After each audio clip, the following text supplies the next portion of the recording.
សងវិញរហ័សដោយផ្លេចបន្តទៀតហើយអ៊ីរ៉ង់វាបរញ្ជួយមូលដ្ឋានទ័ពអាមេរិកជាថ្មីក្រោយខ្លួនរងការវាយប្រហារនៅយប់ទី3នៅបន្ទាប់ពីលោកប្រធានាធិបតីត្រាំប្រកាសបិទគប់ផ្លូវទឹករបស់អ៊ីរ៉ង់ឡើងវិញរួចប្រកាសយកថ្លៃសេវាការពារ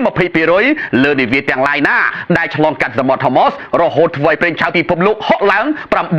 វិញភ្លាមៗនោះគណៈអតីតមេទ័ពអ៊ីរ៉ង់ម្នាក់បានអួតអាងថាអ៊ីរ៉ង់អាចសម្លាប់លោកត្រាំបានដោយមិនប្រឹងទោះនៅក្នុងសេតវិមានក៏យកជីវិតបានដែរយើងនឹងលុតពួកគេឲ្យដឹងដៃនៅយប់នេះហើយយើងនឹងប្រហារពួកគេឲ្យទ្រាំខ្លួននៅយប់ថ្ងៃស្អែកនេះគឺជាការប្រមានរបស់លោកត្រាំកាលពីថ្ងៃច័ន្ទក្រោយមុខមិនយូរប៉ុន្មានផងទីបញ្ជាការកណ្ដាលអាមេរិកកាំងសែនខុំបានប្រកាសថាខ្លួនចាប់ផ្ដើមវាយប្រហារនៅយប់ទី3រួចបាត់ទៅហើយដោយមានសម្លេងផ្ទុះលាន់ដោយរន្ទះនៅក្នុងតំបន់ជាច្រើននៅអឺរ៉ុបក្នុងរយៈពេលជាង5ម៉ោងទ្រាំមិនបានកងចំណាំបដិវត្តអ៊ីស្លាមអ៊ីរ៉ង់ដែលមិនបានចៅម្ដងណាឡើយជាមួយអាមេរិកនោះបានបើកការវាយប្រហារឆ្លើយតបវិញភ្លាមដោយផ្លេចបន្ទោលលើមូលដ្ឋានទ័ពអាមេរិកកាំងមួយចំនួននៅទូទាំងតំបន់មជ្ឈមបូព៌ានៅក្នុងនោះរួមមានឃ្លាំងអាវុធមជ្ឈមណ្ឌលផ្កាយរណបនិងទីបញ្ជាការកណ្ដាលនៃកងទី5របស់កងទ័ពជើងទឹកអាមេរិកកាំងនៅប្រែនជាដើមបន្ទាប់ពីសងសឹករួចកងចំណាំបដិវត្តអ៊ីស្លាមអ៊ីរ៉ង់បានបោះពាក្យសម្ដីថានេះគឺដើម្បីឆ្លើយតបទៅនឹងការប្រជុំមុខគ្នាការពីយប់នៅច្រកសមុទ្រ Hormuz ហើយការសងសឹក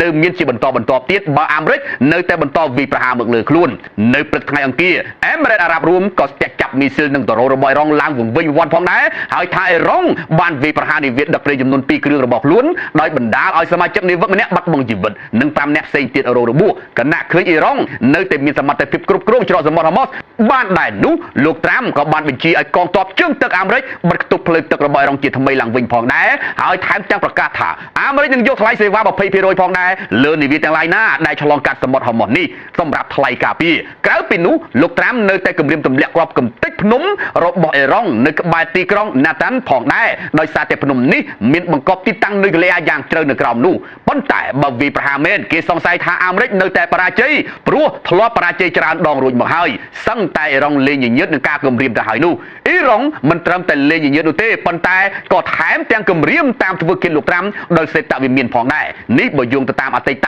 មេទ័ពកំពូលអ៊ីរ៉ង់ម្នាក់ដែលនិយាយថាប្រទេសរបស់លោកអាចសម្លាប់លោកត្រាំបានដោយងាយស្រួលសូម្បីតែក្នុងសេតវិមានក៏អាចធ្វើឃាតបានដែរដល់ពេលវេលាដែលចាំបាច់បំផុត